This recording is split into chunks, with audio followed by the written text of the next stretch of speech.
under a national government.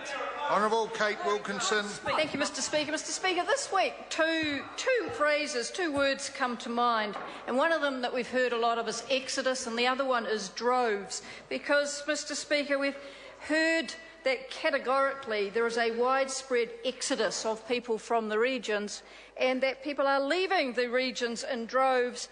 Mr Speaker, my own region in Waimakariri is up 17% in population growth. It's hardly an exodus. Even in Canterbury, where we've had the devastating earthquakes, and some areas have been more affected than others, even Canterbury as a whole, as a region, is up 3.4%.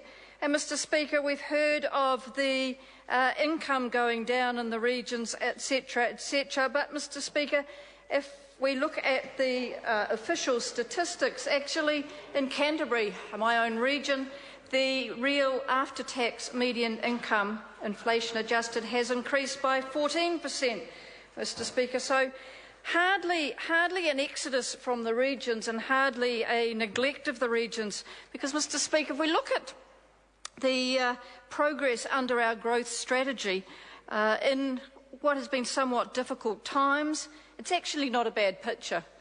We've got economic growth which is comparable to Australia. It's higher than almost every other developed country.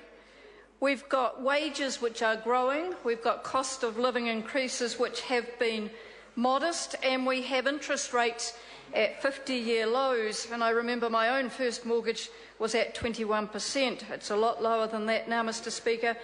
And, Mr Speaker, we've heard that New Zealand is the 5th fastest growing economy in the developed world. Mr Speaker, after-tax wages are up 22% since 2008. That's over twice the inflation rate. Gross wages have increased 14%. This means that real after-tax wages have increased 12% since September 2008. And, Mr Speaker, I think that that is a good picture that we are painting. There are more than 60,000 jobs, that's 60,000 jobs in the economy than there were 2 years ago, Mr Speaker. And if you look at that, what we inherited, we inherited an economy where the current account deficit was almost 9% of GDP. Now it's only 4.3% of GDP, so that's from 9 down to 4.3%, good progress. We inherited an economy where the net external debt had blown out to 84% of GDP, now it's 71% of GDP. So that's 84% of GDP down to 71% of GDP. Again, good progress. Inflation was then running at 5.1% and now it's running at 1.4%. And as I've already mentioned, interest rates, mortgage interest rates average 10.9%, and now they average about 5.9%, Mr Speaker. So under our growth strategy, I think we'd have to say that reasonable progress has been made. So then I thought, well, what is the growth strategy of the opposition? And I found a speech. That was delivered recently. There were two versions of this speech, mind you. One was inside the conference and one was outside the conference to the media. Not sure which one prevails, but nonetheless I think I got the gist of what it was, and it was a bit like this. The 90-day trial will be gone by lunchtime. Now, this is a trial period that has actually proved to be successful.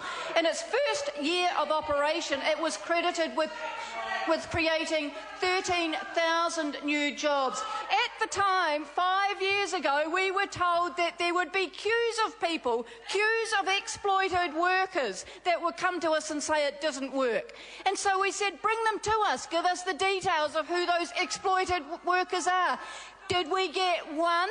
No, we did not. No, we did not. So a successful policy gone by lunchtime under Labor, 13,000 jobs each year, and they think they care about jobs. Then we heard that the minimum wage would be immediately raised to $15 an hour. Well, I think that's about 5,000 jobs. So at the stroke of a pen, $15 an hour, it doesn't matter whether it's affordable or not, another 5,000 jobs gone. That's about 18,000 jobs. Then we hear this living wage. Now, I'm not sure what this living wage is. It's the policy that is being delivered by somebody out there who should know better. A living wage, $18.40. We're not quite sure what it's pegged to. But I think that's 26,000 jobs. Immediately, stroke of the pen, no jobs. Mr. Speaker. Dr. Megan Woods. Mr. Speaker, there